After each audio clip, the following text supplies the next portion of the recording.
No disrespect to my great-great-great. I mean, Let's that's say horrible that happened. let's say if the great-great-great-great-grandfather robbed your great-great-great-great-grandfather of his inheritance and then built his land off of that, by right, do you get to take back that land? I'm a bad guy to ask this because I would not want to take something that I didn't earn. I That's would my definitely mentality. take back what was robbed. I know there are people who would do that, but Yeah. that's not Personally, that's not right, what but I would do. that be right to do? Would he have a right to do that because it was stolen from him? It sounds like you're talking about depending on the year that the years that would have happened, because this happened over and over again across both sides, but it sounds like you're talking about Israelites and Palestinians right now. It's a very similar argument that both sides have. That about land various don't belong times. to either one of them, but Palestine has more of a right than the Israelis. Why do you say that?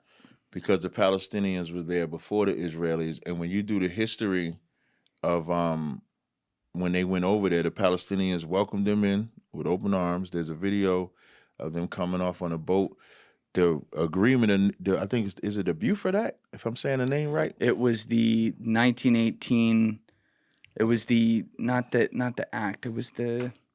I thought it was. Is it called Beaufort? So there was a lot of things that the Palestinians were expecting it to be, and then when the Jewish man came in there, of course, we see that it didn't happen that way, and so that's why it's just been consistent war. So I'm not for either, but if I'm looking at how the Jewish man got in there and how he created these treaties, broke the treaties, didn't, I would say that they're more wrong than the Palestinians. Yeah. Well, the land belongs to God. That's God's land. And he gave it to the children of Israel, the true children of Israel. So that Palestine, Israel, it's going to be war.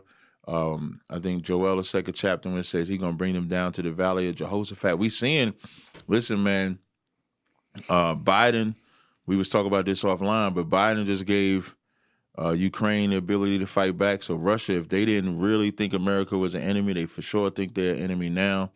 Russia is more of the Palestinian side. America is more of the Israeli side. So we can see what's coming. I would like to think that's not gonna explode because it's a lame duck type situation. I didn't see Biden, and when we're saying Biden because Biden is the name, but of course Biden ain't know what the Biden fuck is ain't going making on. he probably high.